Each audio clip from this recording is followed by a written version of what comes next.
अन्य और मामलों में भी शोषण व उत्पीड़न आदि होना अभी तक भी बंद नहीं हुआ है। इनके साथ साथ मुस्लिम व अन्य धार्मिक अल्पसंख्यक समाज के लोगों की भी हालत हर स्तर पर यहाँ काफी ज्यादा खराब व दयनीय बनी हुई है, जिसका काफी कुछ खुलासा सक्सेस कमेटी की रिपोर्ट में भी किया गया है। इतना ही नहीं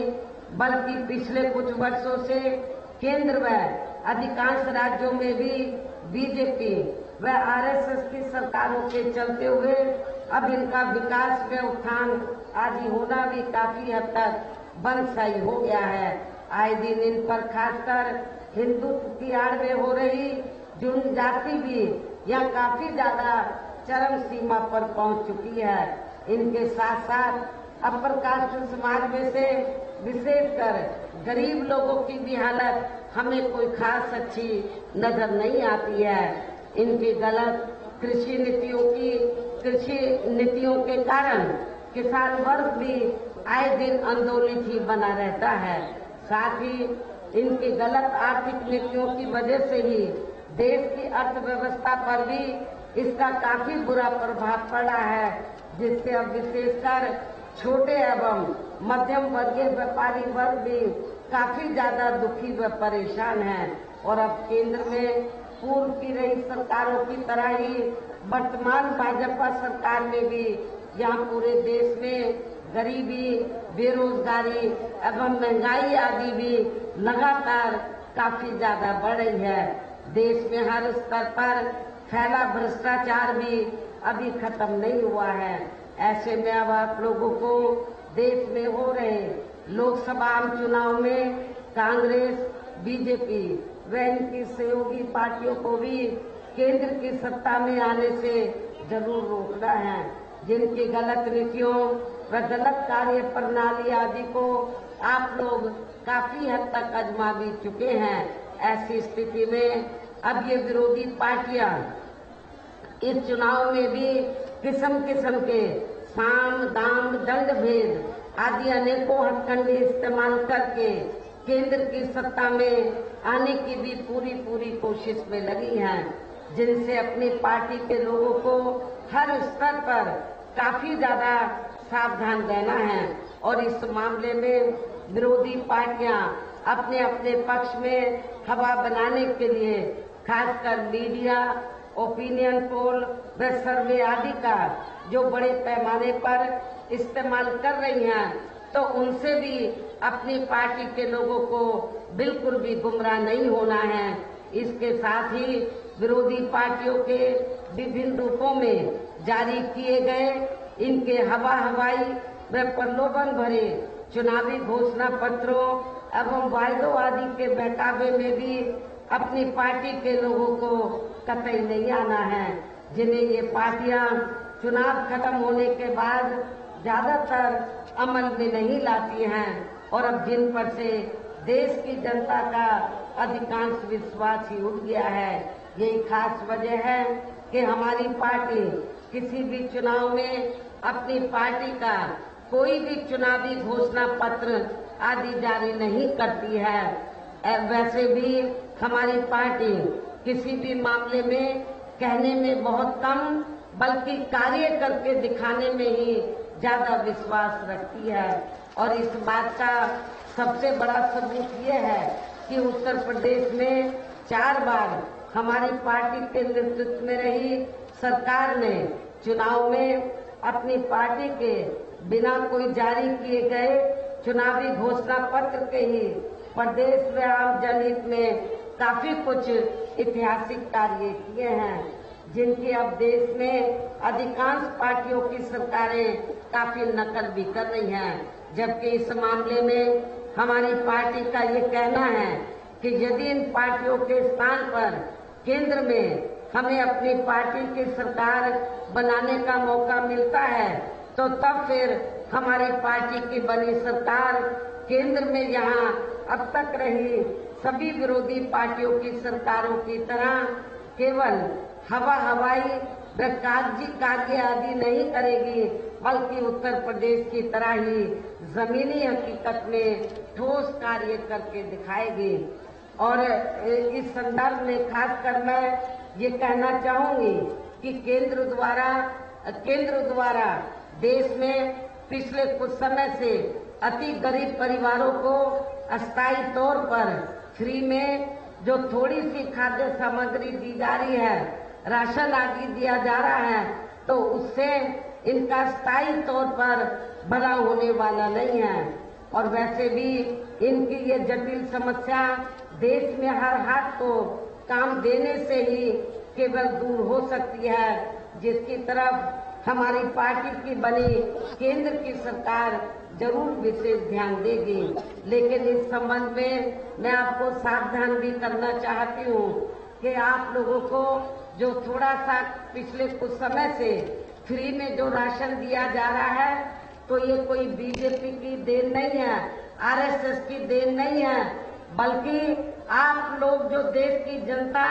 जो केंद्र की सरकार को जो टैक्स देती है, टैक्स के जरिए केंद्र की सरकार के पास जो पैसा जमा होता है, उस पैसे से आप लोगों को ये राशन आदि दिया जा रहा है। ये कोई बीजेपी आपको अपनी जेब से ये राशन पानी आदि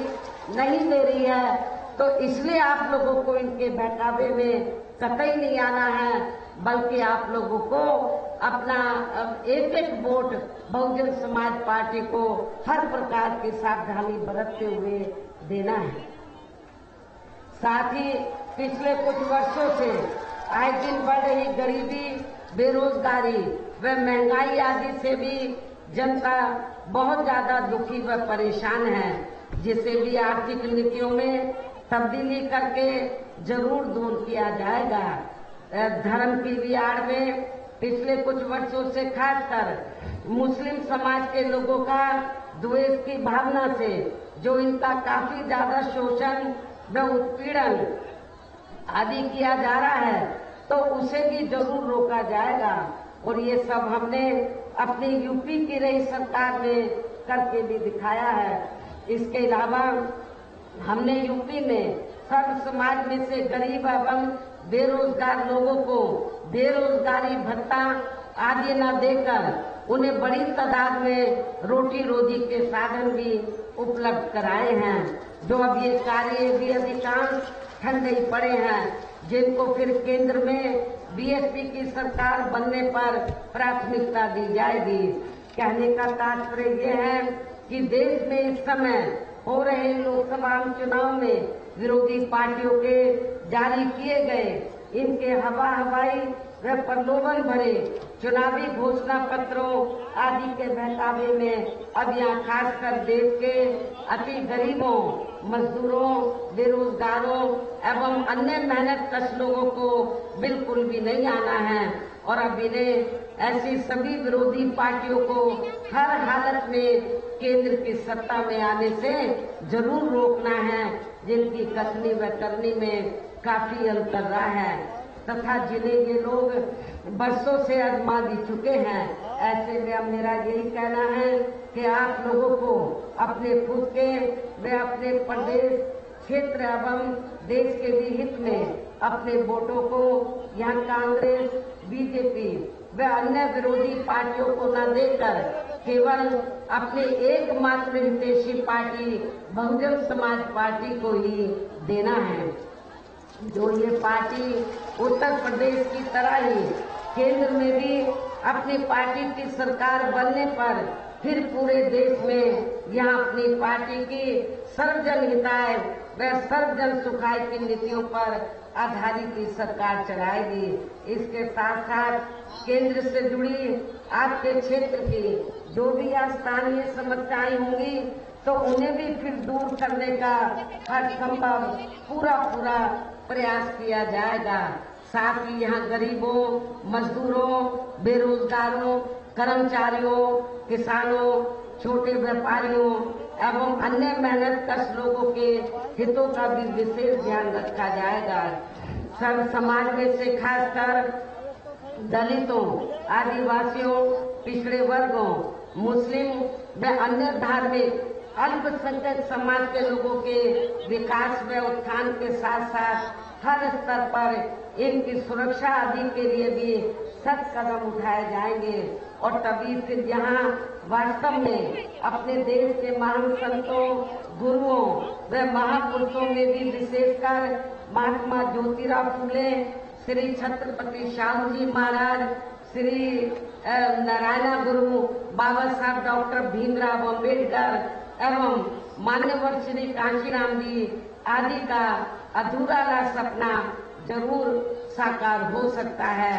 जिनको यूपी में हमारी पार्टी की रेल सरकार द्वारा हर स्तर पर पूरा आदर सम्मान दिया गया है। इन्हीं खास बातों के साथ ही अब मेरा देश व आपके स्टेट के भी हित में यही कहना है कि हमारी पार्टी ने